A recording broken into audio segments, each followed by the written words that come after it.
New ইয়র্কের Manhattan থেকে আপনাদের সঙ্গে আছে আমি খালেদ মুহিউদ্দিন। নানা মতের মানুষ সামিল হয়েছিলেন আওয়ামী লীগ সরকার বিরোধী আন্দোলনে।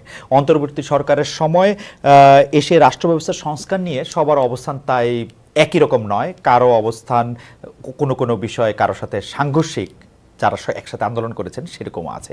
এসব বিষয় নিয়ে কথা বলতে আজ আমাদের সঙ্গে রয়েছেন ঢাকা বিশ্ববিদ্যালয়ের ইংরেজি বিভাগের সহযোগী অধ্যাপক তাসনিম সিরাজ মাহবুব। আমরা তাসনিম সিরাজ মাহবুব ম্যাডাম, আপনাকে আমরা আমরা ধন্যবাদ জানাতে চাই, আমাদের কৃতজ্ঞতা জানাতে চাই। আপনি আমাদের সময় দিয়েছেন এবং আপনি আমাদের সাথে যুক্ত হয়েছেন। আসসালামু আলাইকুম, আপনাকে অনেক ধন্যবাদ আমাকে আমন্ত্রণ করার জন্য। আমাদের সাথে আরও আছেন বাংলাদেশ খেলাফত মজলিসের মহাসচিব জনাব মামুনুল হক। জনাব মামুনুল হকও শিক্ষকতার সঙ্গে রয়েছেন, শিক্ষকতা পেশায় রয়েছেন। আমরা কথা বলছিলাম প্রায় 3 দশক ধরে। জনাব মামুনুল হক, আপনাকে আমরা শুভেচ্ছা জানাই, কৃতজ্ঞতা জানাই। আপনি আমাদের সাথে যুক্ত হয়েছেন, আপনার সময় দিয়েছেন, সেই জন্য আপনি আমাদের কৃতজ্ঞতা জানবেন। জি, আমরা আপনাদের কৃতজ্ঞতা জ্ঞাপন করি এবং সকল দর্শকদেরকে। আমি একটু জনাব মামুনুল হকের কাছে প্রথমে যেতে চাই আপা, আপনার অনুমতি নিয়ে। কিন্তু আপনাকে কোট করেই আমরা একটি প্রশ্ন জনাব মামুনুল হককে করতে চাই যে অধ্যাপক তাসনিম সিরাজ মাহবুবের একটি সাম্প্রতিক বক্তব্য আমরা সোশ্যাল মিডিয়ায় দেখেছি, যেখানে তিনি ধর্ম নিরপেক্ষতা ফেরত আনতে চেয়েছেন এবং বলেছেন যে সংবিধান থেকে এটা তার চাওয়া। আপনি এই চাওয়ার সাথে একমত কিনা জনাব মামুনুল হক? না, আমি কোনোভাবেই একটি মুসলিম প্রধান দেশে এবং যারা আমরা ঐতিহ্যগতভাবে একটি মুসলিম জাতিসত্তা গঠনের জন্য দীর্ঘ সংগ্রাম যাদের ঐতিহ্য, আমরা সেখানে কোনোভাবেই ধর্মনিরপেক্ষতার মতো একটি ইসলাম বিরোধী, সম্পূর্ণ ইসলামের সাথে সাংঘর্ষিক একটি মতবাদকে কোনোভাবেই রাষ্ট্রীয়ভাবে আমরা ইসলামিক দৃষ্টিকোণ থেকে মানতে প্রস্তুত নই। জনাব মামুনুল হক, এখানে আমাদের দুটি প্রশ্ন আপনার কাছে খুবই সরাসরি, যে আপনি তাহলে ইসলাম ভিত্তিক রাষ্ট্র এই পৃথিবীতে কোনগুলিকে মনে করেন, এবং আপনি যদি বাংলাদেশ ইসলাম ভিত্তিক রাষ্ট্র হয় তাহলে কোনটাকে আপনি মডেল ধরবেন বা মনে করবেন? ইসলামের মডেল তো একটাই, ইসলামী রাজনীতি এবং ইসলামী রাষ্ট্র ব্যবস্থার মডেল একটাই। এখানে ভিন্ন কোনো মডেলকে অনুসরণ করা বা সামনে দাঁড় করানোর কোনো সুযোগ নেই। ইসলামের যে মূল সূত্র এবং ইসলামের যে বুনিয়াদ, কোরআন এবং সুন্নাহ, অর্থাৎ আল্লাহর কিতাব এবং আল্লাহর পক্ষ থেকে আল্লাহর কিতাবের ব্যাখ্যা প্রদান করার যে অথরিটি, যিনি পারসন হযরত মুহাম্মদ সাল্লাল্লাহু আলাইহি ওয়াসাল্লাম নবী, তার মাধ্যমে যেই আদর্শ আমরা পেয়েছি সে দুটো হলো আমাদের বুনিয়াদ। এবং তার এই দুটোর মাধ্যমে, কোরআন এবং নবীর সুন্নাহর মাধ্যমে প্রাপ্ত ইসলামী যে রাজনৈতিক ব্যবস্থা, সেই ব্যবস্থার নাম হলো খিলাফা ব্যবস্থা। এবং এই খিলাফা ব্যবস্থাই ইসলাম মুসলমানদেরকে দিয়েছে।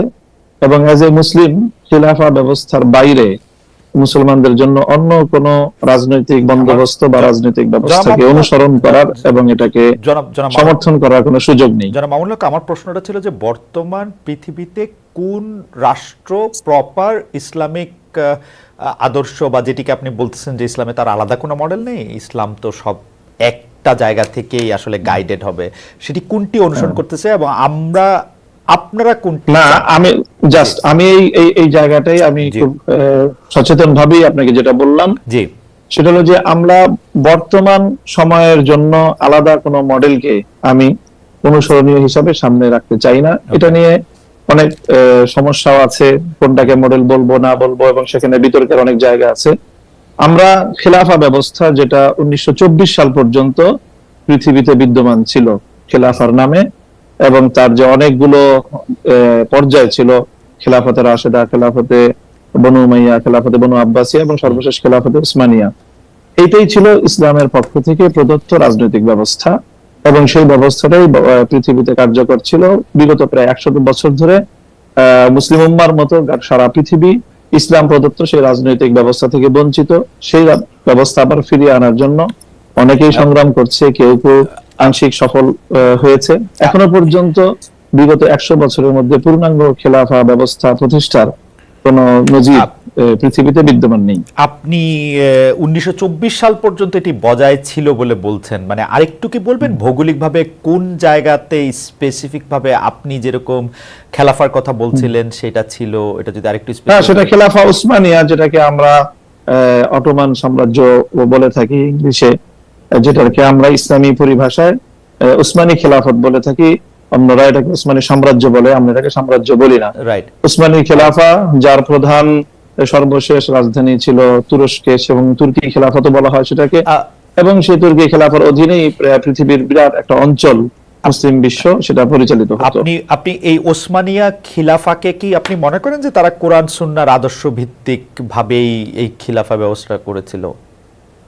হ্যাঁ, তাদের মূল এখানে যে খেলাফা ব্যবস্থার যে মূল ভিত্তি, অর্থাৎ আইনের যে ভিত্তিটা, এবং সেই ভিত্তিটা হবে আল্লাহ প্রদত্ত আইন। আল্লাহ প্রদত্ত আইনের ভিত্তিতে সমাজ এবং রাষ্ট্র পরিচালিত হবে। সেক্ষেত্রে বিভিন্ন সময়ে রাষ্ট্র পরিচালনার ক্ষেত্রে আইন অমান্য করার বা যথাযথভাবে আইনের প্রয়োগে ভুল ত্রুটি থাকতে পারে, কিন্তু আদর্শিকভাবে নীতিগতভাবে সেই জায়গাটা খেলাফার অনুসরণ ছিল। আপনি ওসমানিয়া সাম্রাজ্যের যারা প্রধান ছিলেন, প্রথম দ্বিতীয় সুলাইমান থেকে শুরু করে আরো যারা, তাদেরকে আপনি আদর্শ মুসলিম খেলাফা শাসক মনে করেন? না, তাদের সকলকে পরিপূর্ণ আদর্শ মুসলিম শাসক হিসেবে আমি এখানে তাদেরকে সার্টিফাই করছি না। আমি বলছি সে সিস্টেমটার কথা, যে সিস্টেমের মূল কথা হবে, মূল বুনিয়াদ হবে যে আইন দিবেন আল্লাহ, এবং মানুষ বা শাসক আল্লাহর পক্ষ থেকে প্রতিনিধি হিসেবে মানুষকে শাসন করবে। আপনার কাছে মনে হয় তারা যে প্র্যাকটিসটা করেছেন, সেই প্র্যাকটিসটা তারা কথা যে ওইটা বলেছেন সেটা অনুসরণ করেছেন? মৌলিকভাবে অনুসরণ করেছেন। মৌলিকভাবে অনেক সময় তাদের শাখাগত কোনো বিষয়ে প্রয়োগের ক্ষেত্রে কোথাও ভুল ত্রুটি থাকতেই পারে। প্রয়োগের ক্ষেত্রে ভুল ত্রুটি এবং ন্যায় বিচারের ক্ষেত্রে তারা মানে মূল ইসলামের যে গাইডেন্স সেটা অনুসরণ করেছেন তারা। হ্যাঁ, এটা বিচার ব্যবস্থার মধ্যে পরিপূর্ণই কোরআন সুন্নাহ প্রদত্ত, আল্লাহর প্রদত্ত যে আইন, সেই আইনকে তারা ফলো করত। এবং অটোমান বা ওসমানিয়া খেলাফা যেসব জায়গাকে উপনিবেশ বানিয়েছিল তাদের প্রতি সম এবং ন্যায় ধরনের আচরণ করেছেন বলে আপনি মনে করেন? অবশ্যই। আচ্ছা, ঠিক আছে, আমরা আবার আসবো আপনার কাছে। আমরা একটু প্রফেসর তাসনিম সিরাজ মাহবুবের কাছে যেতে চাই। প্রফেসর তাসনিম সিরাজ মাহবুব, আপনি সম্প্রতি ধর্মনিরপেক্ষতা দাবিতে বক্তব্য দিয়েছেন। আপনার বক্তব্যের প্রথম অংশটার মধ্যে ছিল যে আপনি আসলে ধর্ম নিরপেক্ষতা সংবিধানে চান, মানে আমি যেটি কোট করছি, এবং দ্বিতীয়টিতে আপনি বলেছিলেন যে আপনি কিছুটা ভয় পাচ্ছেন এই বক্তব্য উপস্থাপন করে যে নিরাপদে বাড়ি যেতে পারবেন কিনা। আপনার এই ভয়ের উৎস কি? অন্তর্বর্তী সরকার কি নিরপেক্ষতার পরিচয় দিতে পারছে, নাকি কোনো গোষ্ঠীকে বিশেষ সুবিধা বা কোনো গোষ্ঠীকে ভয় পাচ্ছে? আর দ্বিতীয় যে কথাটি আমি বলতে চাইছিলাম যে প্রফেসর মামুনুল হক, জনাব মামুনুল হককে আপনি শুনলেন, প্রফেসর মাহবুব, আপনি এই প্রসঙ্গে কি বলবেন? তিনি আপনার বক্তব্যের সাথে একমতই নন এবং তিনি মনে করেন যে এই দেশে যেহেতু বেশি লোক ইসলাম ধর্ম অনুসরণ করেন, ইসলাম প্রবর্তিত রাষ্ট্রই হওয়া উচিত বা গাইডেড রাষ্ট্রই হওয়া উচিত। অধ্যাপক মাহবুব। আচ্ছা, আমি যদি দ্বিতীয়টা ভুলে যাই আবার বলবেন দয়া করে। আমি উত্তর দেওয়ার আগে সবার প্রথমে আমি আমার শ্রদ্ধা কৃতজ্ঞতা জানাতে চাই সেই সব যোদ্ধাদেরকে যারা নিহত হয়েছেন, যারা আহত হয়েছেন জুলাই অভ্যুত্থানে, এবং যাদের আত্মত্যাগের ফলে আজকে আমি, আপনি, আমরা সবাই এভাবে মন খুলে প্রাণ খুলে কথা বলতে পারছি। আমরা কি ভাবছি না ভাবছি সেটা 10 জনের সাথে শেয়ার করে নিতে চাচ্ছি। তাদের এই আত্মত্যাগে না হলে আজকে আমরা এই সুযোগটা পেতাম না। আর সবার প্রথমে হলো যে আমার ওই ভিডিওটা অনেকে দেখেছেন কিন্তু ওটার কনটেক্সটটা জানেন না। ওটা বাংলাদেশ লয়ার্স ফেডারেশন বলে একটা সংগঠনের একটা গোলটেবিল বৈঠক ছিল, যেটার বিষয়বস্তু ছিল সংবিধান সংস্কার। তো ওখানে আমন্ত্রিত অতিথিদের বাইরেও এক ভদ্রলোক চলে এসেছিলেন এবং কোনোভাবে উনি মাইকটাও পেয়ে যান এবং উনি কিছু কথা বলেন যেগুলো আমার সাথে খারাপ লাগে। বিশেষ করে উনি কিছু ভাষা ব্যবহার করেন যেগুলো খুবই অশালীন ছিল। তো আমি ওখানে গিয়েছি দর্শক হিসাবে, আমার কিন্তু ওই গোল টেবিলের আমি আলোচক ছিলাম না, আমি একজন সাধারণ দর্শক হিসাবে গিয়েছিলাম, কিন্তু আমাকে মানে প্যাচে ফেলে আমাকে টেবিলে বসিয়ে দেওয়া হয়েছিল, আমি একদমই অপ্রস্তুত ছিলাম। তো উনার ওই কথাগুলি বলে উনি চলে গেছেন। তো পরে যখন আমাকে অনুরোধ করা হলো আমি ভাবলাম যে না, আমি আমার কথাগুলি বলি। কাকতালীয় ভাবে ওখানে বক্তা একজন ছিলেন রিটায়ার্ড ডিস্ট্রিক্ট জাজ, একজন ছিলেন একজন রিটায়ার্ড জাস্টিস, যারা মূল বক্তা। এর বাইরে যারা ছিলেন সংগঠক থেকে শুরু করে বিভিন্ন দলের প্রতিনিধি, সবার কথায় বার্তায় চালে চলনে কাপড়ে চোপড়ে বোঝা যাচ্ছিল যে ওনারা কোনো একটা বিশিষ্ট নির্দিষ্ট ভাবধারার বিশ্বাসী। সো এই কারণেই আমি বলেছিলাম, কারণ আপনি যখন চারিদিকে এমন সব লোক দ্বারা ঘেরা থাকবেন, আপনি বুঝতে পারছেন যে তাদের সাথে আপনার মতের 1% মিল নাই, তখন কিন্তু আপনি একটু অস্বস্তি বোধ করতেই পারেন। রাইট। আমি দেখে এটা বলেছি, অনেকে হয়তো ওই পরিস্থিতিতে কথাই বলবেন না। আপা তো এই আপনার- কারণে আমি আয়োজকদের কাছ থেকে ইনডেমনিটি চেয়ে নিয়েছিলাম এবং ওটা পাওয়ার পরেই আমি কথা বলেছি। আপা সো কেউ তো কনটেক্সটটা জানে না, সেই জন্য- কনটেক্সটটা না জানায় কেউ কিছু বুঝতে পারছে না যে ঘটনাটা কি। না আপা কনটেক্সটটা বলা আর আপনার দ্বিতীয় প্রশ্নটা আরেকবার একটু বলবেন জি প্লিজ। আপা, সেটাই বলতে চাইছিলাম যে কনটেক্সটটা বলার জন্য অনেক ধন্যবাদ। দ্বিতীয় প্রশ্ন হচ্ছে যে অধ্যাপক তাসনিম সিরাজ মাহবুব, আপনার সঙ্গে আসলে যারা মামুনুল হক একমত হন নাই যে ধর্মনিরপেক্ষতা একটা রাষ্ট্র দরকার, বরং বা রাষ্ট্রের মধ্যে ধর্মনিরপেক্ষতা বিষয়টা থাকা দরকার, তিনি মনে করছেন সেটা ইসলামের সাথে সাংঘর্ষিক। ইসলামের মধ্যে এই একটা প্রপার গাইডেন্স আছে, যে গাইডেন্সের মধ্যে দিয়েই ইসলামে যারা ফলো করেন তারা চলতে হবে, রাষ্ট্র তার বাইরে না। আসলে তারা যে রাষ্ট্র গঠন করবেন সেটা তার মধ্যে দিয়ে চলতে হবে। এবং তিনি উদাহরণ দিতে গিয়ে বলেছেন যে 1924 সাল পর্যন্ত, যতদিন ওসমানিয়া সাম্রাজ্য, যেটাকে ওনারা খেলাফা বলছেন, সেইটার মধ্যে তিনি ছিলেন, ততদিন পর্যন্ত এটা ছিল। বাকি সময়ের মধ্যে ওনারা এটা প্রতিষ্ঠা করতে চান আবারও। আপনার মতামত শুনতে চাই। আসলে রাষ্ট্র ধর্মটা তো অনেক বড় একটা বিষয়। আমি খুব মানে সহজ ভাষায় বলার চেষ্টা করব। আমার সীমিত জ্ঞানে আমি যতটুকু জানি, ইসলাম আমাদেরকে শেখায় পরমত সহিষ্ণুতা। সবাই নিজের নিজের ধর্ম পালন করবে, আমি তাকে বাধা দেব না, আমি তাকে জোরও করব না, অথবা আমি তাকে ফলো করতে যাব না। ইংরেজিতে একটা কথা আছে, এগ্রি টু ডিসএগ্রি। আপনাকে আমি কথা বলার সুযোগ দিব, আপনার কাজ আপনি করবেন, আমার কাজ আমি করব, শান্তিপূর্ণ সহ অবস্থান হবে। কিন্তু যখন আপনি রাষ্ট্রধর্মকে ইসলাম অথবা যে কোনো একটা ধর্ম বলে আপনি বিরুদ্ধার্থ করে দেবেন, তখন ওই দেশে অন্য যারা বসবাস করে, যারা এই নির্দিষ্ট ধর্মটির অনুসারী নয়, তারা যদি ইনসিকিউর ফিল করে, আমরা কিন্তু তাদেরকে দোষ দিতে পারি না। এবং আমি বড় হয়েছি একটা জেলায় যেখানে যেটা হিন্দু মুসলিম সম্প্রীতির জন্য বিখ্যাত, সেটা হলো সিলেট। আমরা ছোটবেলা হিন্দুদের সাথে মিশেছি, তারা তাদের মতো করেছে, আমরা আমাদের মতো করেছি, কোনোদিন কোনো দাঙ্গা হাঙ্গামা এগুলি হয়নি। সময়ের সাথে সাথে পরিস্থিতি বদলে গেছে। আমি 71-এ অনেক ছোট ছিলাম, 75টা আমার মনে আছে। 70-এর শুরুর দিকে আমি কিন্তু এইটা নিয়ে এমন কোনো মানে আমি যখন স্কুলে পড়ি 9-10 এরকম, 70-এর শেষের দিকে এটা কোনো ইস্যু ছিল না। তারপরে যখন সংবিধানে বিসমিল্লাহির রহমানির রহিম যোগ করা হয়, তখন একটু ভুরুটা অনেকে তুলেছেন, কিন্তু তাতে কোনো সমস্যা হয়নি। কিন্তু যখন রাষ্ট্রধর্মকে অফিসিয়ালি মানে ইসলামকে অফিসিয়ালি রাষ্ট্রধর্ম করা হয়েছে, তখন থেকেই যারা অমুসলিম তাদের মধ্যে একটা ভয় কাজ করে। এবং আগে শুনতাম অনেকেই বলতো যে আরে এই তো ইন্ডিয়াতে এক পা দিয়ে রেখেছে, সুযোগ পেলেই চলে যাবে, এখানে বসে লেখাপড়া করছে, চাকরি বাকরি করছে, টাকা পয়সা জমিয়ে চলে যাবে। এই সংখ্যাটা আগে খুব একটা বেশি ছিল না। আমার ডোমেস্টিক হেল্পদের মধ্যে আমার ড্রাইভার হিন্দু, আমার মালি হিন্দু, এবং আমি দেখি বিশেষ করে আমার মালি 8-10 বছরের বাচ্চা সে তার ছেলেকে ইন্ডিয়াতে পাঠিয়ে দিয়েছে। তারা এখানে খুব ইনসিকিউর ফিল করে। আপনাকে একটু আপনার অনুমতি একটু থামাই, আমরা একটু মানে জনাব মামুনুল হকের বক্তব্য আমরা একটু শুনতে চাইবো যে ইনসিকিউরিটিটা নিয়ে, এবং সেই ইনসিকিউরিটিটা তো একটা বাস্তব ইনসিকিউরিটি। আমরা একটা রাষ্ট্র গঠন করেছি, এই ক্ষেত্রে কি আমাদের আসলে একটা গ্রুপ যারা এই ব্যাপারটা বিশ্বাস করছে না বা ইসলাম ধর্মের মধ্যে তারা নাই, তারা ইনসিকিউর ফিল করছে না, এবং এই ফিলিংটা তাদেরকে দেয়া দরকার কিনা? আপা যে ইনসিকিউরিটিটার কথা বলছেন জনাব মামুনুল হক। হ্যাঁ, এই যে অনিরাপত্তার কথা বা ইনসিকিউরিটির যে প্রশ্ন আসছে, এটা আসলে মূলত ইসলাম এবং ইসলামের যে রাজনৈতিক ব্যবস্থা বা ইসলামী যে রাষ্ট্র ব্যবস্থা, এই ব্যবস্থা সম্পর্কে মানে অনেকের না জানা থাকা বা একটা ভুল ধারণা থেকেই আমার মনে হয় এই ধরনের মনোভাব তৈরি হয় বা একটা আশঙ্কা তৈরি হয়। আপনি যদি ইসলামের যে প্রায় 1000 বছর বা তার চেয়েও বেশি সময় এই পৃথিবীতে ব্যাপকভাবেই সারা পৃথিবীকেই মৌলিকভাবে শাসন করেছে ইসলাম।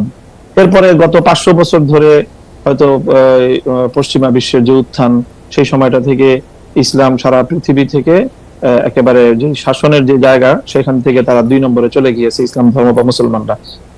যদি ইসলামের রাসূল সাল্লাল্লাহু আলাইহি সাল্লামের যুগ থেকে নিয়ে 1000 বছরের পৃথিবী দেখেন, তো তখন প্রায় অর্ধেকটা পৃথিবী সরাসরি খিলাফার অধীনেই ছিল, এবং এই অর্ধেক পৃথিবীতে অন্য সকল ধর্মাবলম্বীরাই কিন্তু তারা সেখানে বসবাস করেছে, যার যার ধর্ম পালন করেছে।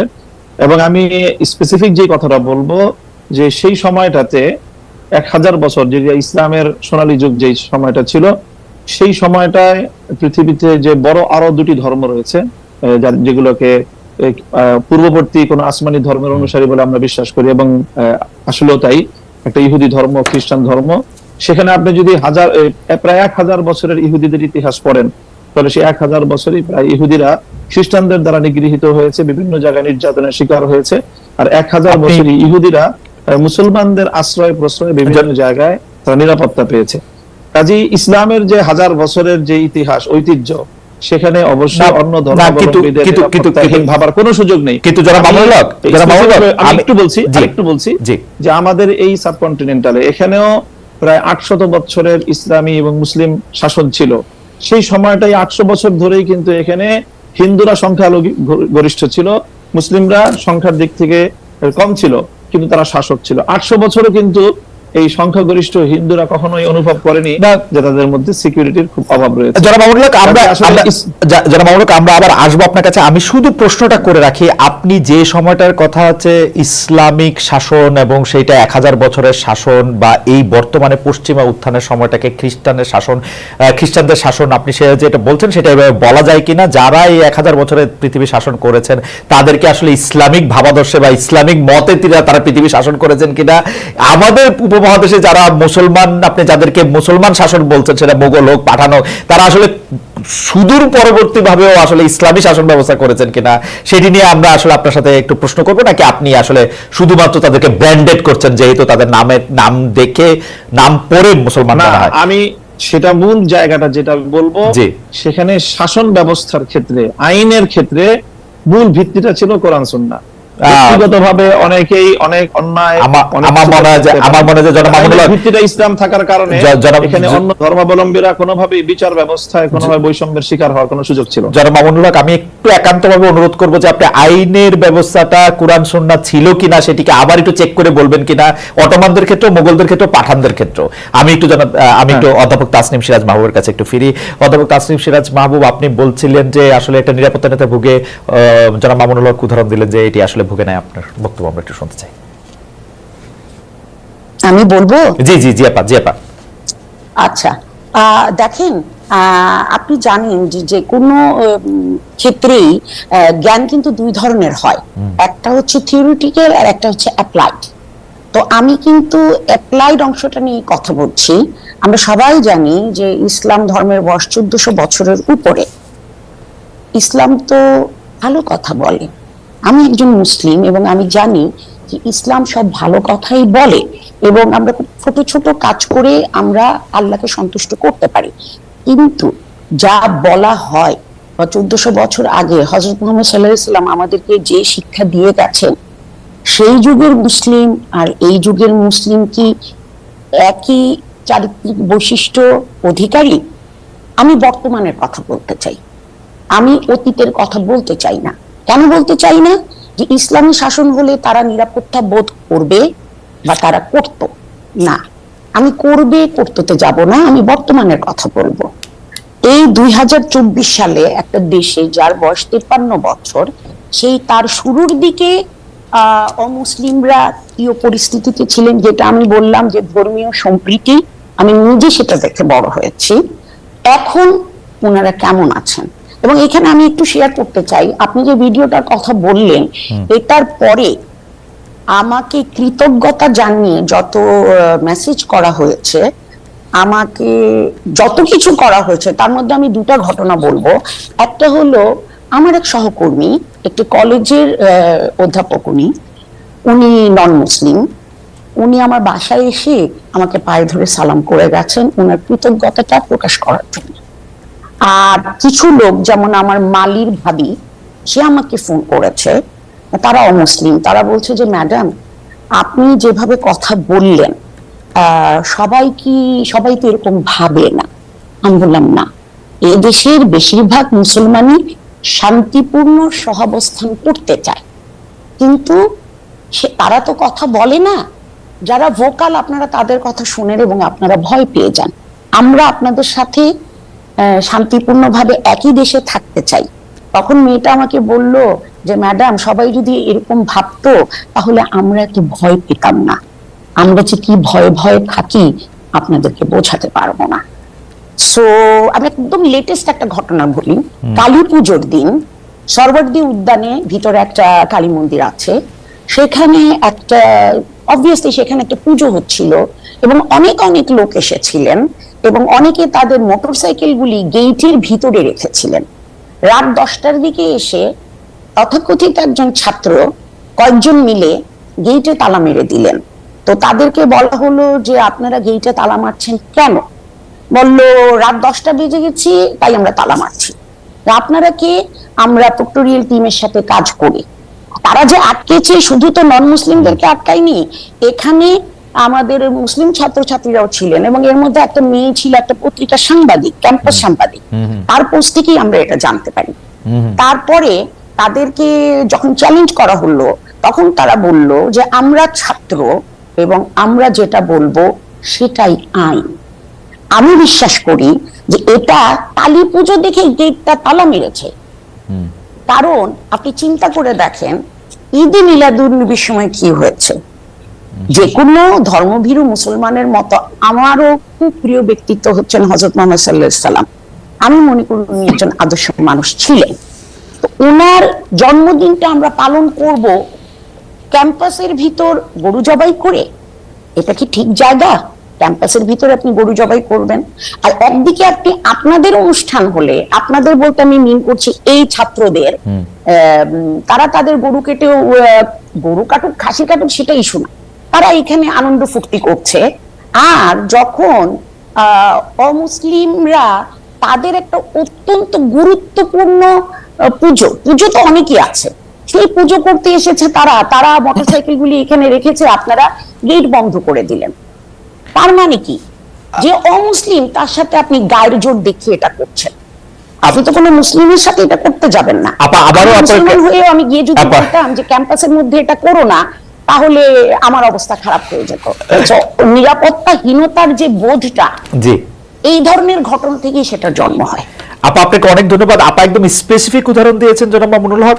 আমরা গত 3 মাসে কিন্তু আরো কিছু ঘটনা খবর পেয়েছি যেখানে রাস্তায় চলাচলরত নারীরা আক্রান্ত হয়েছেন, পোশাক নিয়ে নারীদের কটূক্তি করা হয়েছে বা হচ্ছে। এসব ঘটনায় আপনাদের ক্ষেত্রে আপনাদের সমর্থন কি আছে? অনেক ক্ষেত্রে তৌহিদি জনতার কথা বলা হয়েছে। আমি একটু শেষ করি, আমরা একটু শেষ করি। তো অনেক ক্ষেত্রে তৌহিদি জনতার কথা বলা হচ্ছে। এই তৌহিদি জনতা আসলে কারা? তাদের আপনি চেনেন কিনা, জানেন কিনা জনাব মামুনুল হক? আমি তৌহিদি জনতার পরিচয় যাচ্ছি না। আমি প্রথম আপনাদের এবং আমাদের আজকে সম্মানিত অতিথি যে কথাগুলো বললেন, সেই কথাগুলো সমাজের খুবই একেবারে বিচ্ছিন্ন কিছু ঘটনা। আর এর বিপরীত দিকে আমরা এই দেশে এই মানে প্রকৃত অর্থে যারা প্র্যাকটিসিং মুসলিম, আমরা আমাদের বেশভূষায় এবং লেবাস পোশাকে আমরা যে কতটা এখানে নানাভাবে বৈষম্যের শিকার, হেনস্থার শিকার, তার খুব কম দৃষ্টান্তই আপনারা মিডিয়াতেও আনেন। আর আপনাদের এই সাধারণ যেই যারা মহলে চলাফেরা করেন, আপনাদের খুব কম আমার মনে হয় এটা জানাশোনা আছে। এই যে কালী পূজার যে দৃষ্টান্ত উনি আনলেন, আমি যদি এর বিপরীতে দৃষ্টান্ত আনি যে বাংলাদেশের বুয়েটের মতো একটা শিক্ষা প্রতিষ্ঠানে, সেখানে সব ধরনের গান বাদ্য ইত্যাদির অনুষ্ঠানগুলো দেদারসে হচ্ছে, কখনোই সেখানে এটা নিয়ে কখনো কোনো সময় পারমিশনের ক্ষেত্রে কোনো বিধিনিষেধ হচ্ছে না, অথচ তারা একটা কোরআনের তাফসিরের আলোচনা করতে গিয়ে অনুমতি চেয়েছিলেন। রাসূল সাল্লাল্লাহু আলাইহি ওয়াসাল্লামের জীবনী আলোচনার মতো খুব একটা সাধারণ মানের ধর্মীয় অনুষ্ঠান আয়োজন করার পারমিশন চেয়েও বুয়েটের কর্তৃপক্ষের কাছ থেকে সেই অনুমোদনটা পাননি। এটা সকল মিডিয়াতে এসেছে। ঢাকা বিশ্ববিদ্যালয়ের কথা যদি বলি, এই ঢাকা বিশ্ববিদ্যালয়ে আপনার কত বছর, কত যুগ পর্যন্ত ইসলামের নামে কোনো ছাত্র সংগঠনকে আপনারা একটা প্রোগ্রাম করতে দেয় নাই, অথচ সেখানে অন্য সব ধরনের ছাত্র সংগঠনগুলো তারা কার্যক্রম পরিচালনা করছে। কমিউনিজমের মতাদর্শের যারা, তারা করতে পারবে, অন্যান্য তারা করতে পারবে, শুধু ইসলামী ছাত্র সংগঠনের নাম নেওয়া হলেই ঢাকা বিশ্ববিদ্যালয় তাদেরকে অচ্ছুত হিসেবে সাব্যস্ত করে রাখা হয়েছিল। এই বিষয়ে তো কোনোদিন ওনারা কথা বলেন। একটু জানতে চাইছি যে ইসলামের নাম নিয়ে কোনো প্রোগ্রাম ঢাকা বিশ্ববিদ্যালয় হয় না, কিন্তু অন্য কোনো ধর্মীয় আলোচনার বা কোনো এরকম কোনো প্রোগ্রাম কি হয়েছে? মানে আসলে তো ইসলাম নিয়ে অনেক ধরনের প্রোগ্রাম ঢাকা বিশ্ববিদ্যালয়ে হয়েছে, সেটা আমি জানি ইসলামের নিয়ে অনেক কিছু হয়েছে। ব্যাপকভাবে দেখেন, প্রায় প্রতিটি হলেই খুব সুন্দরভাবে সেখানে হিন্দু ধর্মাবলম্বী সংখ্যা কত সেটারও কোনো হিসাব করা হয় না। তাদেরকে নির্বিঘ্নে হলের মধ্যে জাঁকজমকপূর্ণভাবে তারা পূজার আয়োজন করছে। আমি জনাব মামুনুল্লাহ ঢাকা বিশ্ববিদ্যালয়ের ব্যাপারটা একটু বলি। আমি একটু ঢাকা বিশ্ববিদ্যালয়ে তখন সেখানে অনুমোদন পাওয়া যায়। আমি ঢাকা বিশ্ববিদ্যালয়ের কথাটা একটু বলি। ঢাকা বিশ্ববিদ্যালয়ে আরবি, ইসলামের ইতিহাস ও সংস্কৃতি, ইসলামিক স্টাডিজ যেটা ইসলামী শিক্ষা সহ, ফার্সি সহ এবং আরো বেশ কিছু জায়গায় নিয়মিত এই ডিপার্টমেন্টগুলিতে নিয়মিত কোরআনের তাফসির, কোরআনের গল্প, কোরআনের থেকে বিভিন্ন উদাহরণ, হাদিসের বিভিন্ন রকম কথা, এগুলি নিয়ে নিয়মিত সেমিনারের আয়োজন করা হয়। নিয়মিত কিন্তু এগুলি করা হয় একাডেমিক কার্যক্রমের অংশ হিসেবে, এবং সেইটা শুধু একাডেমিক কার্যক্রমের অংশ হিসেবে না, মানে সেইটা যে সিনেট হল এর মধ্যেও অনেক সময় সেটা হয়ে আসতে হবে, মানে সেটাতে কোনো, কিন্তু আপনি বলছেন যেটা হয় না। আপনি ঢাকা বিশ্ববিদ্যালয়ের আমি ঢাকা বিশ্ববিদ্যালয়ের একজন অধ্যাপককে জানতে চাই, ঢাকা বিশ্ববিদ্যালয়ের অধ্যাপককে একজন বলতে চাই, ঠিক একইভাবে যে কালী পূজার যে ঘটনা ম্যাডাম বললেন, সেটাও অবশ্যই ঘটনা সম্পর্কে তো আমরা বিস্তারিত জানি না, হয়তো কোনো ছাত্র বিচ্ছিন্ন হবে সেই ধরনের কিছু করে থাকতে পারে। সেটাকে হিন্দু ধর্মাবলম্বীদের বিরুদ্ধে একটা অভিযান বা একটা ভূমিকা হিসেবে চিহ্নিত করার কোনো মানে আমাদের কাছে তো প্রমাণ। আচ্ছা, আমরা একটু ম্যাডামের কাছে, সে প্রকৃত অর্থে যারা দাড়ি টুপিওয়ালা মুসলমান হিসাবে ইসলাম ধর্মকে তারা সকল ক্ষেত্রে প্র্যাকটিস করতে চায়, বিশেষ করে রাজনৈতিক ক্ষেত্রে যারা আমরা ইসলামকে প্র্যাকটিস করতে চাই, আমরাই হলাম প্রকৃত অর্থে বাংলাদেশে আসলে সংখ্যালঘু, এবং আমরাই সবচেয়ে বেশি বৈষম্য এবং নানা ধরনের অত্যাচার এবং নিপীড়নের শিকার। এবং আমাদের এই নিপীড়নের বিরুদ্ধে কখনোই সমাজের এই যে সাধারণ শিক্ষা ব্যবস্থার যারা শিক্ষক মহোদয় আছেন বা অন্যান্য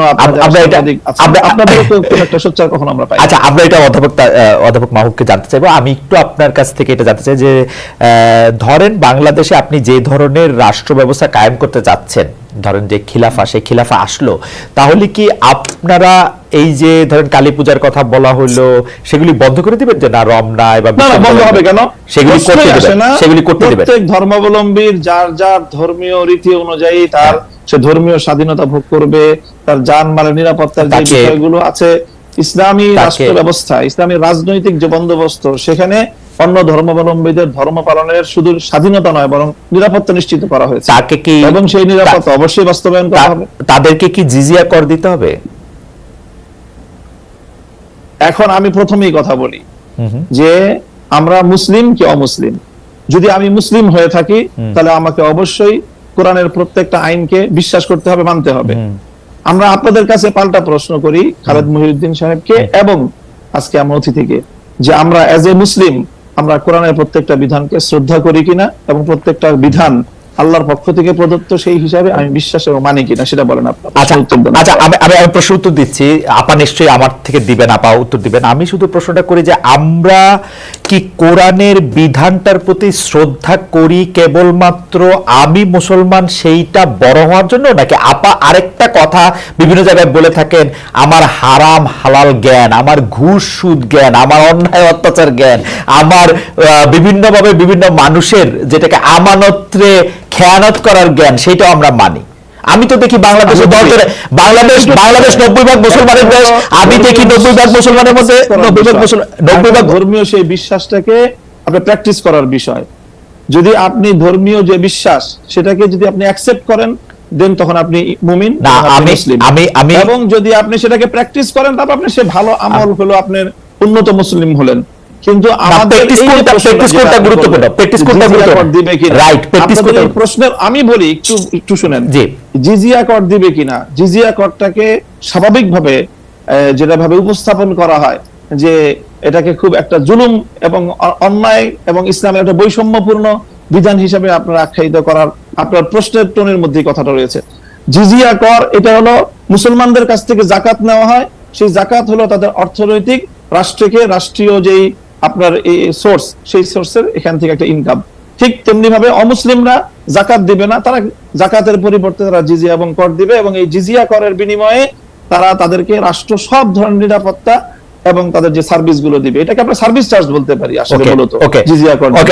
অধ্যাপক মামুনুল্লাহ, সরি অধ্যাপক তাসনিম শাহরিয়ার মাহবুবের কাছে আমি একটু আসবো। আমি শুধু জানতে চাইছিলাম যে জাকাত যেমন একটা নির্দিষ্ট পরিমাণ ধন সম্পত্তি থাকলে সেই নির্দিষ্ট পরিমাণ ধন সম্পত্তির উপর ভিত্তি করে জাকাত দেওয়াটা যে জিজিয়া করো কি তাই? জিজিয়া কর হলো একটা চুক্তির ভিত্তিতে এবং একটা যৌক্তিক পরিমাণে, মানে একটা লোক পক্ষ থেকে নির্ধারণ করা হয় যে মাথা পিছু সবার জন্য, কোন সবার জন্য কতটুকু সামর্থ্য থাকলে কতটুকু দিবে, এবং সামর্থ্যের বাইরে যদি কারো উপরে জিজিয়া কর আরোপ করা হয় তাহলে সেক্ষেত্রে কোরআন এবং হাদিসে সুস্পষ্টভাবে রাষ্ট্রকে নিষেধ করা হয়েছে, এবং যে এই আইন করবে একজন ব্যক্তির উপর সামর্থ্যের বাইরে যদি তার কাছ থেকে সার্ভিস চার্জ নেওয়া হয়, জিজিয়া কর নেওয়া হয়, তাহলে সেই আইন বলবৎ করা যাবে না। ইসলামের স্পষ্ট বিধান রয়েছে। ইসলামের মধ্যে কোনটা বেশি গুরুত্বপূর্ণ, অমুসলিমদের সাথে সেরকম একটা চুক্তি করা, আমরা এই প্রশ্নের উত্তর আপনার পরে আসছি, যে অমুসলিমের কাছে একটা চুক্তি ঠিক করা, নাকি হচ্ছে যে চুরি ডাকাতি ঘুষ সুদ বিগত সরকারের বিরুদ্ধে যেসব দুর্নীতির অভিযোগ আছে, আমরা ব্যাংক লুট সেগুলি, তারপর হচ্ছে যে কোনো অন্যায়ের কাছে মাথা স্বীকার করা, দুর্নীতি করা, কোনটা বেশি গুরুত্বপূর্ণ সেটা আপনার কাছ থেকে শুনবো। আপনারা কেন এগুলির থেকে ওগুলি সামনে আনেন কিন্তু বেশি এটা গুরুত্ব আমরা দেই না কেন, সেটাও আমরা আপনার কাছ থেকে শুনবো। অধ্যাপক তাসনিম শাহরিয়ার মাহবুব, জনাব মামুনুল্লাহ কিন্তু একদম স্পেসিফিকলি বললেন যে তারা সবচেয়ে বেশি নিগ্রহের শিকার, তাদেরকে দেখলে যখন বোঝা যায় যে তারা এক ধরনের সিম্বলের মধ্যে আছেন, সেটা টুপি দাড়ি, এবং যখন তাদেরকে বোঝা যাচ্ছে তারা যখন ইসলামের হয়ে রাজনীতির কথা বলছেন, তাদেরকে শুধু উনি এই শব্দটা বলছেন যে তারাই নিজেদেরকে সংখ্যালঘু মনে করছেন, কারণ তাদেরকে এই অধিকার দেওয়া হচ্ছে না। সেটা ঢাকা বিশ্ববিদ্যালয়ের অধিকার দেওয়া হচ্ছে না, বিশ্ববিদ্যালয়গুলি বলছে না, সাংবাদিকরা অ্যাড্রেস করছে না। আপনার কি মনে হয়, আপনার মত শুনবো, কিন্তু আমরা একটা দর্শক জরিপের কথা আপনাকে একটু শোনাই, যে আমরা দর্শকদের কাছে জানতে চাইছিলাম যে বিচারের আগে আওয়ামী লীগের রাজনীতি করার অধিকার নেই, জুলাই আন্দোলনকারীদের এই অবস্থান সমর্থন করেন কিনা।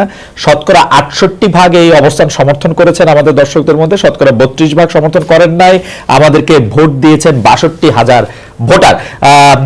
আপা আপনার কাছে একটু আসি, উনি একদম স্পেসিফিক প্রশ্ন করেছেন যে যাদের দাড়ি টুপি আছে, যারা ইসলামী আকীদা মানছেন সংস্কৃতিগত ভাবে, তাদেরকে স্পেস কম দেওয়া হচ্ছে, যার জন্য নিজেকে সংখ্যালঘু বলছেন। আপনার মতামত একটু শুনতে চাই। যাক, শেষ পর্যন্ত ফ্লোরটা পেলাম। আমি তো ভেবেছি আমি আর কথা বলার সুযোগই পাবো না। আমি শুরু থেকে শুরু করি।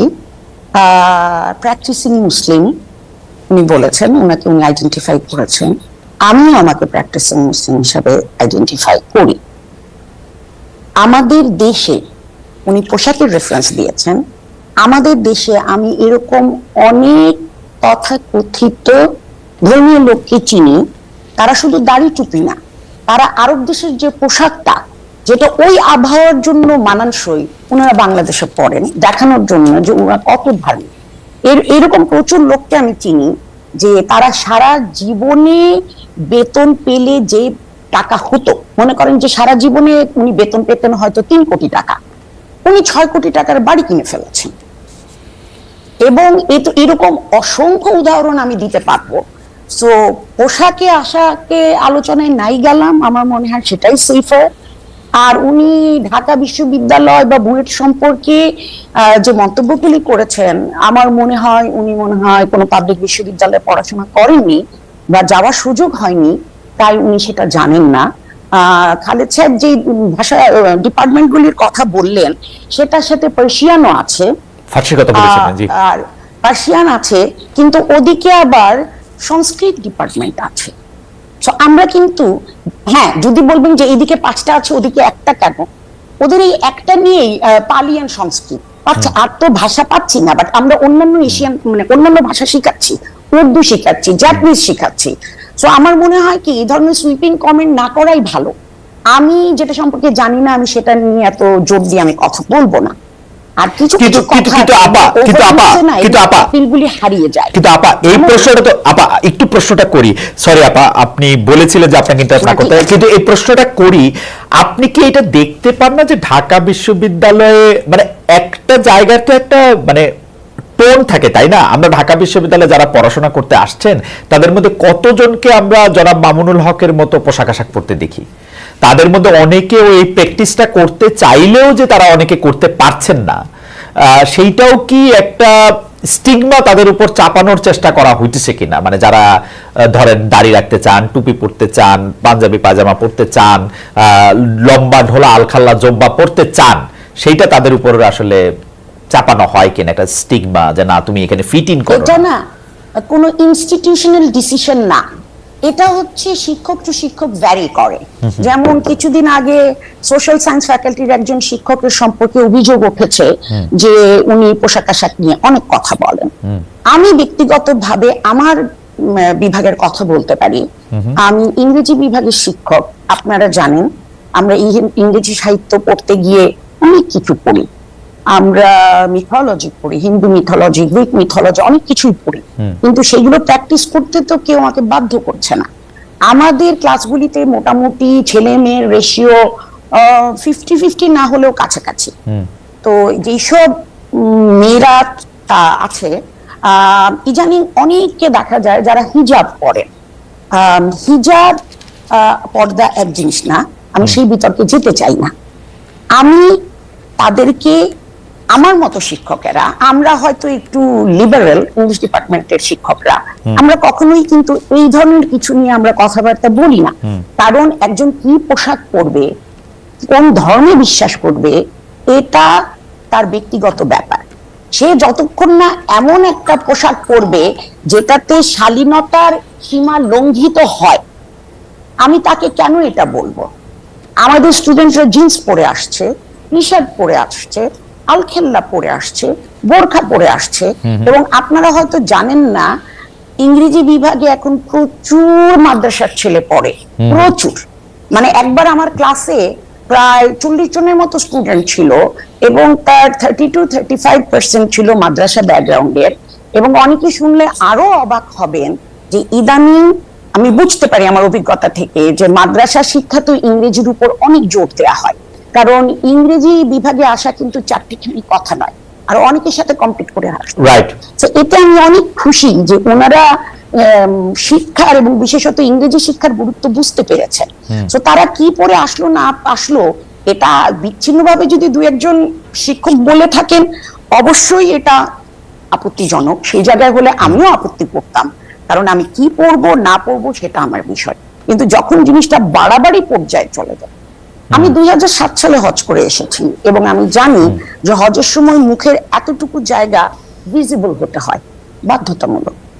আমাদের কিছু কিছু কিছু খুবই কম, বাট কিছু কিছু ছাত্রী আছে একদম এইরকম করে ঢেকে আসে, শুধু দুটো চোখ দেখা যায়, তাদের হাত মোজা পরা থাকে, পা মোজা পরা থাকে, যেটা আমাদের ধর্মের রিকোয়ারমেন্ট বলে আমি কোথাও পড়ি। আমি এগুলো নিয়ে কিছুটা লেখাপড়া করি এবং ভাইবার সময় আপনি যদি আপনার নিকাবটা না সরান তাহলে কিন্তু আপনার আইডির সাথে, আপনার আইডি কার্ডের সাথে আপনার চেহারা আমি মিলাতে পারছি না। সো এগুলি আমার মনে হয় অপ্রয়োজনীয়। কিন্তু পোশাক আশাকের ব্যাপারে, চিন্তাধারার ব্যাপারে, সব ব্যাপারে আমি ব্যক্তি স্বাধীনতায় বিশ্বাস করি ততক্ষণ পর্যন্ত যতক্ষণ না এইটা একজনের বা সমাজের বা দেশের জন্য ক্ষতিকারক না হয়। ইসলামের কথা যদি আমরা বলি, জি আপনি শেষ করবেন। জি আপনি শেষ করছিলেন, সরি আপনি শেষ করেন, সিস্টেমের কথা বলছিলেন। জি, আমরা যদি ইসলামের কথা বলা আর সেটা নিজের জীবনে ধারণ করা কিন্তু দুই ইস্যু। আমাদেরকে ইসলাম শিখায় নম্র হতে, ভদ্র হতে, অন্যের সাথে ভালো আচরণ করতে। ইসলামে বলা হয়েছে একজন মানুষের প্রতি, একজন মানুষের দিকে হাসলে সেটাও এক ধরনের সাদকা। ওকে, আমরা কি সেগুলো করি? আমার মনে হয় চেঁচামেচি করি, তাদেরকে আমরা ইসলামের বাঘ, ইসলামের সিংহ, এইসব টাইটেল দেয়া হয়। তো আমরা নিজেদের মধ্যে কতটুকু ইসলাম পালন করি যে আমি রাষ্ট্রধর্ম ইসলাম চাই, এটাই আমার প্রশ্ন। আপা, আপনাকে অনেক ধন্যবাদ। আমরা জনাব মামুনুল হকের কাছে প্রশ্ন রেখেছিলাম যে ইসলামের দৃষ্টিতে আসলে কোনটা বেশি গুরুত্বপূর্ণ, বাহ্যিক বাহ্যিকভাবে তার পোশাক আশাকের পাশাপাশি ঘুষ, দুর্নীতি, সুদকে আমরা আসলে বর্জন করছি কিনা, যেগুলিকে আমরা আসলে ফান্ডামেন্টাল ধরে আসছি, সেটা ক্ষেত্রে আপনার কি মতামত, এবং সোশ্যাল মিডিয়ায় যাদেরকে আমরা ইসলামী বক্তা বলে থাকি তাদের কিছু বক্তব্য এরকম তুলনা করা হচ্ছে যারা একসময় ক্ষুদ্র ঋণ নিয়ে, সুদ নিয়ে ডক্টর মোহাম্মদ ইউনূসের সমালোচনা করেছিলেন, তারা আবার তার প্রশংসা করছেন।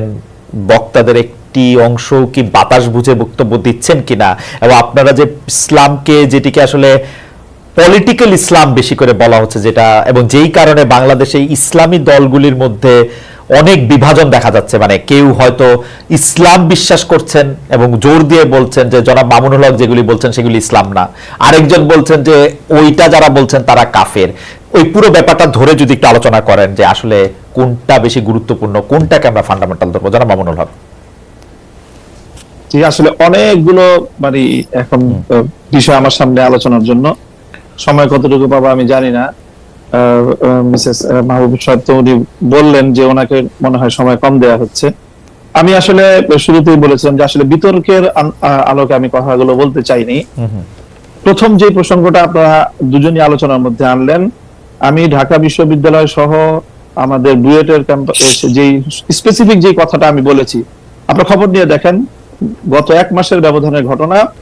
ঢাকা বিশ্ববিদ্যালয়ে একটা সিরাতুন নবী অনুষ্ঠান করার সুযোগ দেওয়া হয়েছে, এবং এই অনুষ্ঠানটাকে ঢাকা বিশ্ববিদ্যালয়ের ইতিহাসে দীর্ঘদিন পরে এই ধরনের একটা অনুষ্ঠানের একটা মানে ব্যতিক্রমী আয়োজন হিসাবে গোটা ঢাকা বিশ্ববিদ্যালয় এটাকে খুব তারা উৎসাহিত করেছে। সেম একই ধরনের অনুষ্ঠানের অনুমতি চেয়ে বুয়েটের ছাত্ররা বুয়েটের প্রশাসনের কাছ থেকে অনুমতিটা পায়নি। আপনারা যে দৃষ্টান্তগুলো এনেছেন সেটা হলো একাডেমিক যে ইসলামিক স্টাডিজ বিভাগ আছে, আরবি ভাষা সাহিত্য আছে, উর্দু আছে, ফার্সি আছে, অ্যাজ এ ল্যাঙ্গুয়েজ বা একটা সাবজেক্ট হিসাবে পড়াশোনার বিষয়ে আমি এই জায়গাটা আমার প্রশ্ন ছিল না। আমার প্রশ্ন হলো যে বিগত 50 বছরে ঢাকা বিশ্ববিদ্যালয়ে ইসলামী ছাত্র মজলিস, ইসলামী ছাত্র আন্দোলন, ইসলামী ছাত্র শিবির নামে আপনারা ঢাকা বিশ্ববিদ্যালয়ের ক্যাম্পাসে কোনো কার্যক্রম পরিচালনা করার সুযোগ আপনারা দিয়েছেন, ইসলামী কোনো সংগঠনকে দেওয়া হয় নাই। এই জায়গাটার আমি ইসলামী রাজনৈতিক চর্চার যে সুযোগটা থেকে ইসলাম পন্থীদেরকে চরমভাবে বৈষম্যমূলক ভাবে তাদেরকে দমন করা হয়েছে। মামুন ভাই, একটা ছোট্ট প্রশ্ন কি করতে পারি, যে ধরেন আপনি যে, আমি কথাগুলো শেষ করি। আচ্ছা, ঠিক আছে, কোনো অসুবিধা নাই। দ্বিতীয় বিষয় যেটা ম্যাডাম বললেন যে এই যে পোশাকের যে বিষয়, আমি কিন্তু পোশাকের যে বিষয়টা বলেছি সেখানে আমি সুনির্দিষ্টভাবে একটা কথা বলেছি, সেটা হলো এই যে আমরা যারা ইসলামকে রাজনৈতিক ভাবে আমরা রাজনীতিটাও যারা ইসলামের আলোকে করতে চাই, আমরা মনে করি যে ইসলাম কমপ্লিট কোড অফ লাইফ, সকল পূর্ণটাই ইসলামকে মানতে হবে। আমি ব্যক্তিগত জীবনে ইসলামকে মানবো, আমি ব্যবসার ক্ষেত্রে, অর্থনীতির ক্ষেত্রে ইসলামকে মানবো না, অথবা রাজনীতির ক্ষেত্রে ইসলামকে মানবো না। ইসলামকে এভাবে খণ্ডিত আকারে মানার কোনো সুযোগ আল্লাহর কোরআন দেয়নি, বরং পরিপূর্ণভাবে ইসলামকে, যারা পরিপূর্ণভাবে ইসলামকে মানতে চাই, এবং বিশেষ করে যারা আমরা রাজনীতিতে ইসলামকে অনুসরণ করতে চাই, আমাদের উপর রাষ্ট্রীয় যে দমন পীড়ন চালানো হয়েছে সেটা অন্য কোনো আদর্শিক ভাবে রাজনীতি যারা করে, আদর্শিক কারণে অন্য কারোর উপরে সেই বৈষম্যটা বাংলাদেশে অতীতে হয়নি। এই জায়গাটার কথা বলেছি। আপনারা বিষয়টা বারবারই আপনারা আলোচ্য বিষয়টা ভিন্ন দিকে নিয়ে, না, আচ্ছা, ঠিক আছে। দ্বিতীয় বিষয় আমি বলি আপনি যে প্রশ্ন করেছেন সেই প্রশ্নের জায়গায় আমি আসি, যে একটা বিষয়ের গুরুত্ব আছে, সবটারই গুরুত্ব রয়েছে। সুদ, ঘুষ, দুর্নীতি সহ যেই সকল বিষয়গুলো ইসলাম নিষিদ্ধ করেছে, এর প্রত্যেকটার বিষয়ে আমরা ফোকাস করি, আমরা আলোচনা করি। হয়তো সবটা আপনারা শুনেন না, বা সবটা সেইভাবে মিডিয়ায় কভারেজ পায় না। মিডিয়ায় কভারেজ পায় সাধারণত চলমান ইস্যুগুলো এবং যে বিষয়গুলোকে রাজনীতির সাথে সংশ্লিষ্ট সেই বিষয়গুলো গুরুত্ব পায়, বা সেই বিষয়গুলো হয়তো অনেকটা ফোকাস হয়, কিন্তু সবটা বিষয়ে একই। সর্বশেষ আপনি যে কথাটা এনেছেন, এই যে ক্ষুদ্র ঋণ এবং সুদ ব্যবস্থা এবং ডক্টর ইউনূস সাহেবের সাথে বর্তমান সময়ে তার যে প্রশংসামূলক কিছু কথাবার্তা, দেখেন এখনো আমরা বলি যে সুদ ইসলামের দৃষ্টিতে জঘন্যতম একটা অপরাধ এবং নিষিদ্ধ একটা বিষয়। কাজে সেটা ক্ষুদ্র হোক আর বৃহৎ আকারে হোক, ক্ষুদ্র ঋণের মাধ্যমে যে কাজটা হয়েছে সেটা হলো সমাজের তৃণমূল পর্যায় পর্যন্ত সুদ ব্যবস্থাটাকে পৌঁছে দেওয়া হয়েছে। সেই জায়গাটা থেকে আমরা অতীতেও সমালোচনা করেছি, আজও ডক্টর ইউনূস সাহেবের সমালোচনা করছি, ভবিষ্যতেও আমরা সেই জায়গা থেকে, ইসলামের জায়গা থেকে, যদি আমি মুসলিম হয়ে থাকি আমাকে সেই সুদ ব্যবস্থার বিরুদ্ধে আমাকে কথা বলতেই হবে। সুদ ব্যবস্থার প্রবর্তক হিসাবে এবং ক্ষুদ্র ঋণের মাধ্যমে সুদকে তৃণমূল পর্যায়ে পর্যন্ত পৌঁছে দেওয়ার জন্য আমরা ডক্টর ইউনূস সাহেবের সমালোচনা ভবিষ্যতেও করব। তবে তিনি একটা জায়গায় ভুল করেন, একটা জায়গায় সমালোচনার পাত্র, তাই বলে ওনার সব কাজই যে সমালোচনার যোগ্য সেটা নয়। তিনি দেশের অন্যান্য ক্ষেত্রে একটা দেশকে সামনের দিকে অগ্রসর করার ক্ষেত্রে এবং দেশের বর্তমান সংকট নেতৃত্ব দিতে পারছেন। আমি একটু প্রশ্নটা করি যে আপনি ইসলাম নিয়ে যারা রাজনীতি করছেন তাদের পরিপূর্ণ রাজনীতি, কিন্তু আপনি ধরে নেন যে আমরা সাধারণ বাংলাদেশের মানুষ আমরা ফলো করতে চাই আপনাদের আলেমদের, কিন্তু আমরা তো স্পষ্ট দেখতে পাচ্ছি যে আপনারা ঈদে মিলাদুন্নবী করবেন কি করবেন না সেটা নিয়ে দুই পক্ষ, তিন পক্ষ, বহু পক্ষ, 100 পক্ষ দাঁড়িয়ে গেছে।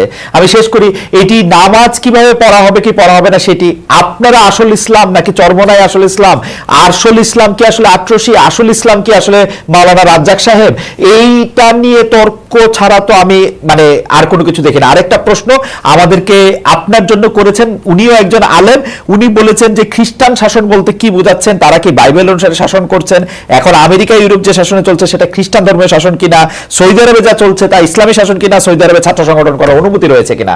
আমি আপনার কাছ থেকে একটু মানে খুবই ক্ষমা চেয়ে নিয়ে 2 মিনিটে একটু শেষ করতে বলছি, আমার একটু টাইম কনস্ট্রেন্ট আছে। প্রথম প্রশ্নটা আবার বলেন তো একটু। প্রথম প্রশ্নটা হচ্ছে যে আপনি পরিপূর্ণ ইসলাম বলছেন কিন্তু সাংঘর্ষিক, এই যে আপনি ঈদে মিলাদুন্নবী সহ যে সকল মতবিরোধপূর্ণ যে বিষয়গুলি আপনি প্রশ্ন তুললেন, দেখেন আমাদের মতবিরোধপূর্ণ বিষয় খুবই গৌণ।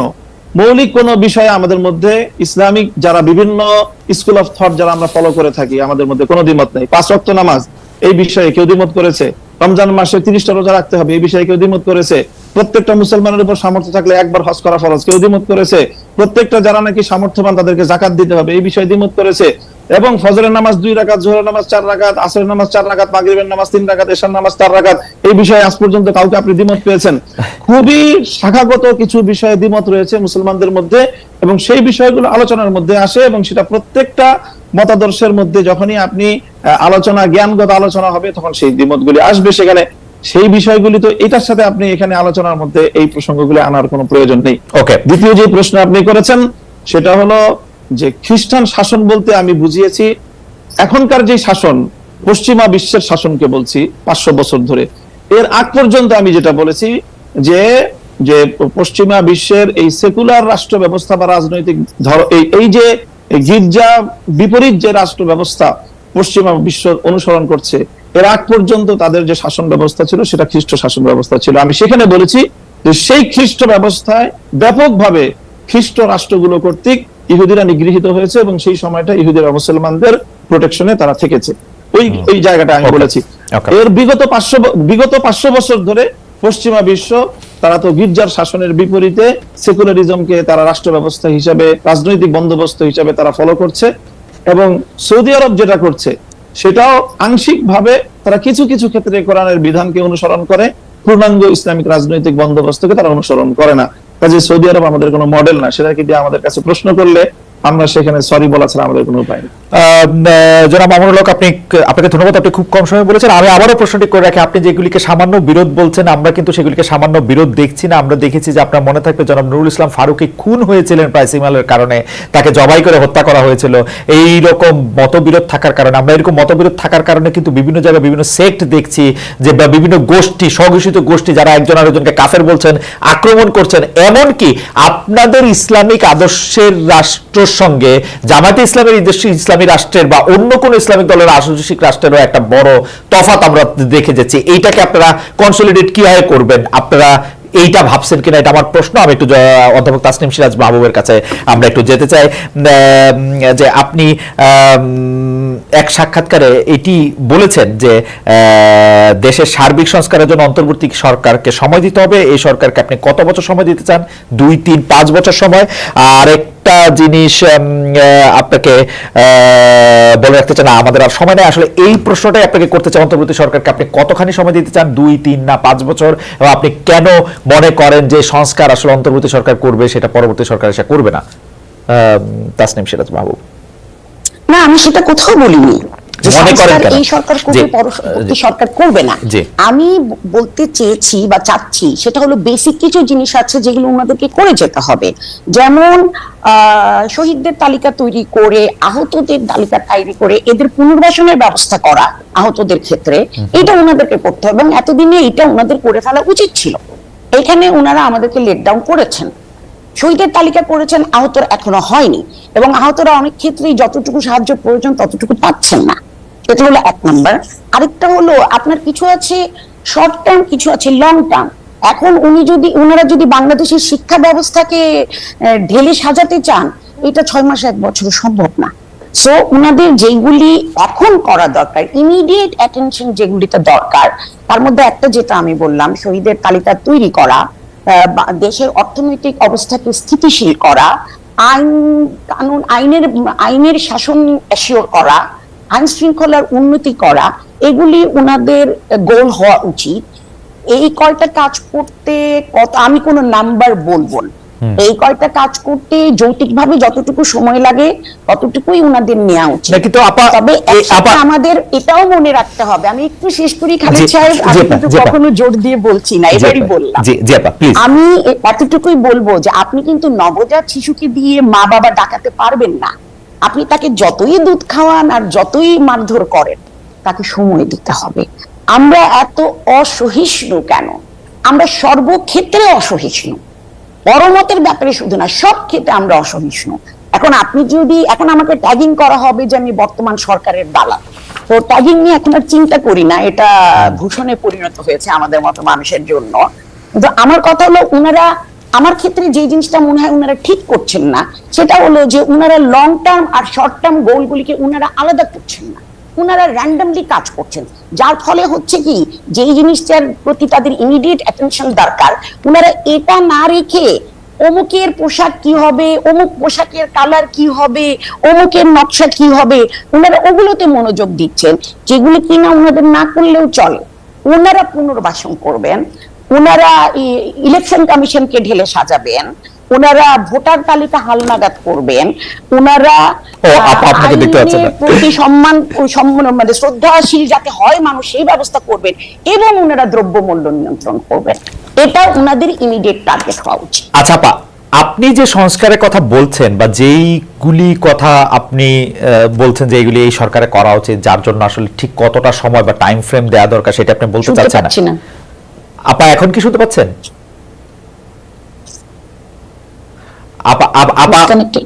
আপা আমাকে শুনতে পাচ্ছে না? এখন পাচ্ছি। আচ্ছা আপা, আমি যে প্রশ্নটি করতে চাইছি সেটি হচ্ছে যে আপনি বলছেন যেই কাজগুলি এখন এই মুহূর্তে করতে হবে, আপনি যেগুলিকে প্রায়োরিটিতে দিলেন, যে এই কাজগুলি একটা অনির্বাচিত সরকার কেন করবে? আমরা তো সংবিধান অনুযায়ী আমরা এই রাষ্ট্রটার মালিক, তো জনগণ রাষ্ট্রটার মালিক হলে জনগণের প্রতিনিধিরাই তো শুধু রাষ্ট্র ব্যবস্থায় মানে রাষ্ট্র পরিচালনা অংশ নেওয়া উচিত। কেন একটা ইন্টারিম ব্যবস্থা এটা হইতে পারে, কিন্তু এটা এরকম কেন? আপনাকে 1 মিনিটে শেষ করতে হবে, এই পর্বে আপনার কাছে আসতেছি। জি জি আপা, 1 মিনিট আমি শেষ করছি। আমি একটা জিনিস নিয়ে শুধু বলি, এই যে মনে করেন আপনার একটা অবাধ সুষ্ঠু নির্বাচন করতে হলে আপনাকে কিন্তু ভোটার তালিকা হালনাগাদ করতে হবে। এখন আপনি যদি বলেন যে নতুন সরকার এসে সেই ল মেকাররা এটা হালনাগাদ করবে, তাহলে ওরকম ইলেকশনটাকে বিশ্বাসযোগ্য হবে যে আপনি ল মেকার এসে তালিকা, তাহলে আপনি পুরানো তালিকা যেটার মধ্যে অনেক ভুয়া ভোটার আছে, অনেক জেনুইন ভোটারের নাম নেই, এইটা দিয়ে আপনি যদি কোনো নির্বাচন করেন, এই তালিকা ফলো করে, সেই নির্বাচনের বিষয় মানে বিশ্বাসযোগ্যতা কতটুকু থাকবে? তাদেরকে তো আমরা সবাই দায়িত্ব দিয়েছি, তারা তো উড়ে এসে জুড়ে বসেনি। অনির্বাচিত হতে পারে কিন্তু তারা আমাদের ম্যান্ডেটে হচ্ছে, তাদেরকে এতটুকু স্বাধীনতা তো দিতে হবে। আচ্ছা আপা, আমার আপনার কাছে এই বিষয়ে প্রশ্নটা দুটি ভাগ আছে। আমি কেন আপনাকে একটু 1 মিনিটে শেষ করতে বললাম, কারণ আমাদের এই অনুষ্ঠানটি চ্যানেল 24-এও দেখানো হয়, কিন্তু চ্যানেল 24 এর টপ অফ দ্য আওয়ার নিউজের জন্য তাদেরকে এখন স্টুডিওতে ফিরে যেতে হবে। আমরা আপনাদের সঙ্গে আরো কিছুক্ষণ থাকবো। আমি একটু স্টুডিওতে অনুরোধ করেছি আমাদেরকে একটু এক্সটেন্ড করার জন্য। আমি যেই প্রশ্নটি আপনার কাছে করতে চাই সেটা হচ্ছে যে ভোটার তালিকা হালনাগাদ করাটা যদি এত জরুরি, এবং ভোটার তালিকা হালনাগাদ করা কিন্তু এত সহজ কাজ না, এটা একটা সময় সাপেক্ষ কাজ, কিন্তু আমরা কিন্তু দেখেছি এই সরকার এখন পর্যন্ত একটা নির্বাচন কমিশনই ফর্ম করতে পারে নাই, ফর্ম করবে তারপরে হালনাগাদ করবে। দ্বিতীয় কথা হচ্ছে যে আপনি বলেছেন যে তারা উড়ে এসে জোরে বসেনি, তাদেরকে আমরা ম্যান্ডেট দিয়ে বসেছি, সে আমরা আসলে কারা, মানে কার ম্যান্ডেটে তাসনিম সিরাজ মাহবুব আসলে অন্তর্বর্তীকালীন সরকারের সদস্য নন কিন্তু আরেকজন সদস্য, মানে সেই লোকটি আসলে কারা। আমি আগেই বলে রাখি আমার কোনো সমস্যা নাই, আমি যারা উপদেষ্টা আছেন প্রধান উপদেষ্টা সহ তাদের সবাই আমার খুব ভালো লাগে, তারা সবাই আমার খুব প্রিয়, তারা খুব লক্ষ্মী, তারা সবচেয়ে ভালো, পৃথিবীর সবচেয়ে ভালো, কিন্তু ম্যান্ডেটটা কোত্থেকে পেলো এটা আমার একটু জানতে ইচ্ছা করে, ম্যান্ডেটটা কার আসলে? আচ্ছা, আপনি অবশ্যই জানেন, এটা দর্শকরা জানেন না সেই কারণেই বলছি। আপনাদের ভুলে যাওয়ার কথা না যে বঙ্গভবনে এই ছাত্র সমন্বয়কদের সাথে একটা মিটিং হয়েছিল, তিন বাহিনীর প্রধান, এবং পরে তারা প্রেসিডেন্টের সাথে বসে তারা কথা বলেছিলেন যে তারা ডক্টর ইউনূসকেই চিফ অ্যাডভাইজার হিসাবে দেখতে চান। তো এটা তো আমরা করিনি, যে ছাত্র জনতা এই অভ্যুত্থানটা করেছে এবং সেটার নেতৃত্ব যারা ওই সময় দিয়েছিল তারাই গেছে আলোচনা করতে, কারণ তিন বাহিনীর প্রধান বিশেষত আর্মির প্রধান তাদেরকেই দাওয়াত দিয়েছেন, খালেদ মহিউদ্দিনকে বা তাসনিম মাহবুবকে কিন্তু দাওয়াত দেন। তো তাদেরকে দিয়েছেন এবং আমরা কেউ আপত্তি করিনি, কারণ তারা খুব অ্যাক্টিভলি পার্টিসিপেট করেছে, আমরাও ছিলাম, কিন্তু তারা খুব অ্যাক্টিভলি পার্টিসিপেট করেছে, তারা নির্যাতিত হয়েছে। যখন তাদেরকে দাওয়াত দেওয়া হয়েছে তারা গিয়েছে, তারা এটা নিয়ে আলোচনা করেছে, আলোচনাটা ফলপ্রসূ হয়েছে এবং সেই আলোকে একটা সরকার হয়েছে। সেই হিসাবেই আমি বলছি, তখন তো আমরা কেউ আপত্তি করিনি যে না একে চিফ অ্যাডভাইজার করা যাবে না বা তাকে অ্যাডভাইজার করা যাবে না। প্রথম দিকে সরকার এত বিতর্কিত সিদ্ধান্ত নেয়নি। এখন যত দিন যাচ্ছে আর নতুন নতুন উপদেষ্টাদেরকে সংযোজিত করা হচ্ছে, সমস্যাটা তখনই দেখা দিচ্ছে, কারণ আমার মনে হয় ওনারা ব্যাকগ্রাউন্ড স্টাডি করছেন না। আর ইলেকশন কমিশনের কাজটা যে ওনারা শুরু করছেন না, এটা কি আমরা সমর্থন করছি বা ভালো দৃষ্টিতে দিচ্ছি? মোটেই না, মোটেই না। আপনারা যদি বলেন যে এখন আমরা কি করছি, আমরা এমনি ওয়াচডগ, আমরা বসে বসে দেখছি এবং ওনারা যে কাজগুলি ভুল করছেন বা সঠিক করছেন না সেগুলোর ব্যাপারে কিন্তু আমরা খুবই সোচ্চার। সোশ্যাল মিডিয়ায় যান, দেখেন, তাহলে বুঝতে পারবেন। আপনাকে ধন্যবাদ। আমি জনাব মামুনুল হক, আপনার কাছে আজকের জন্য আমরা একটু শেষ প্রশ্নে আসতে চাই যে আসলে ইসলামিক দলগুলি এক একজন এক এক রকম মতবাদ, এক এক রকম কথা সামনে আনার পর, এবং অনেক সময় এই কথাগুলি খুবই আক্রমণাত্মক এবং একজন আরেকজনের সাথে খুবই সাংঘর্ষিক, সেটার ক্ষেত্রে আপনারা কিভাবে এটাকে আসলে মানে সমন্বয় করতে চাইছেন সেটিও যদি আমাদের একটু বলেন, এবং এটার ক্ষেত্রে আপনাদের লক্ষ্য এবং উদ্দেশ্য কি, এর মধ্যে জামাত ইসলামী থাকবে কিনা, প্রধান বড় ইসলামিক রাষ্ট্র মানে দল হিসেবে আমি বলতে চাইছি আর কি, হেফাজতে ইসলামীতে যেসব দলগুলি ছিলেন তাদের অংশগ্রহণটা কি হবে? আমাদের খুবই আপনার কাছে সরি, আমরা 2 মিনিট সময় আপনার কাছে মাত্র। জি খালিদ ভাই, আপনি একটা প্রশ্ন রেখে গিয়েছিলেন যে ওই যে নুরুল ইসলাম ফারুকী সাহেবের হত্যাকাণ্ড বা এই জাতীয়, আসলে দেখেন এই আমাদের ভিতরকার যে সকল মতবিরোধ গুলো রয়েছে সেই সকল মতবিরোধ গুলোর একটা, আমি আগেই বলেছি, শাখাগত বিষয়ে কিছু মত পার্থক্য রয়েছে। সেই জায়গাটায় অনেকে হয়তো মতবিরোধের জায়গাটায় কিছুটা তারা সীমা লঙ্ঘন করেন, সেটা কখনোই সীমা লঙ্ঘনই, সেটাকে আপনি মূল ধারার কাজ হিসেবে কখনোই গণ্য করতে পারেন না। এখনকার যে প্রশ্ন আপনার, সেটাতে অবশ্যই আমরা যারা রাষ্ট্র ব্যবস্থায় ইসলাম দেখতে চাই, অর্থাৎ যারা আমরা ইসলামী রাষ্ট্র প্রতিষ্ঠার আন্দোলন করি এবং সেই রাজনীতি করি, আমরা মনে করি যে এই পয়েন্টে যারাই আছে তাদের সাথে শাখাগত ক্ষেত্রে আমাদের যতই মত পার্থক্য থাকুক, মৌলিক একটা জায়গায় আমরা অবশ্যই ঐক্যবদ্ধ আছি, সেটা হলো আমরা ইসলামী রাষ্ট্র ব্যবস্থা প্রতিষ্ঠা করতে চাই। সেই জায়গায় আমরা ঐক্যবদ্ধ।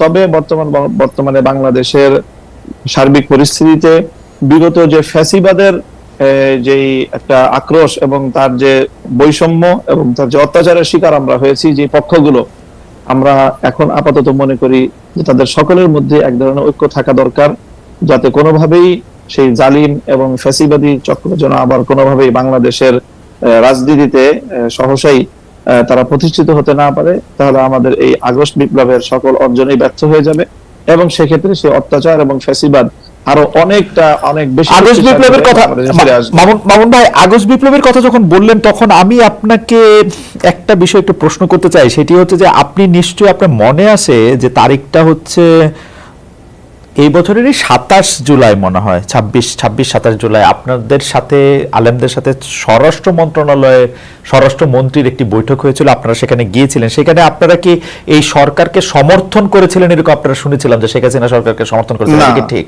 সেখানে কোনোভাবেই সমর্থনের কোনো প্রসঙ্গ আসে না। আপনারা দেখবেন যে সেখানে আমার কোনো বক্তব্য নাই, এবং সেখানে একরকম সেটাও এক ধরনের অত্যাচার ছিল, আমাদেরকে জোর করে আসলে তুলে নিয়ে যাওয়া হয়েছে। মানে আপনি স্বেচ্ছায় যান নাই?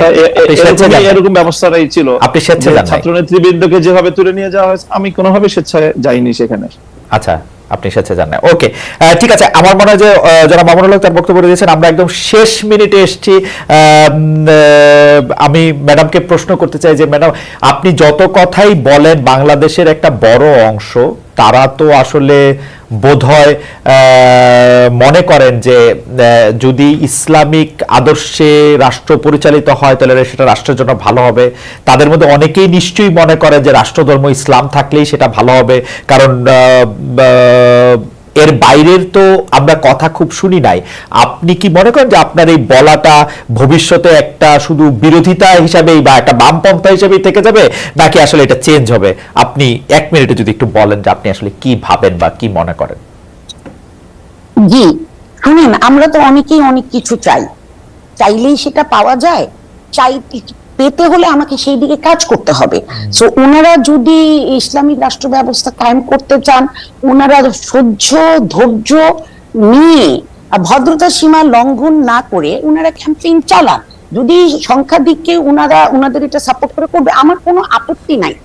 কিন্তু কথা হচ্ছে, আমি যেটা আগেও বলেছি, আমি ইসলামী রাষ্ট্র ব্যবস্থা চাইবো, আগে তো মুসলিম হিসাবে আমাকে প্রপার হতে হবে। আমি একজন কোন ক্যাটাগরির মুসলিম? আমি কি একজন ভালো মুসলিম? অন্য লোক, বিশেষ করে অমুসলিমরা কি আমার সাথে নিরাপদ বোধ করে? আমি কি এমন কথা বলি যেটাতে দেশে দাঙ্গা লেগে যেতে পারে? আমি কি অ্যাগ্রেসিভ ভাবে কথা বলি? এই কাজগুলি কি আমি করি? কারণ এগুলি কোনোটা আল্লাহর পছন্দের কাজ না। আমাদেরকে দিনে 5 বার নামাজ পড়তে বলা হয়েছে, যেটা আর কোনো ধর্মে নাই, এটা শুধু ইসলাম ধর্মেই আছে। কারণ আমাদের আল্লাহ চেয়েছেন আমাদের জীবনাচরণটা এমন হোক যাতে নন মুসলিমরা দেখে অনুপ্রাণিত হবে এবং তারা কনভার্ট করবে।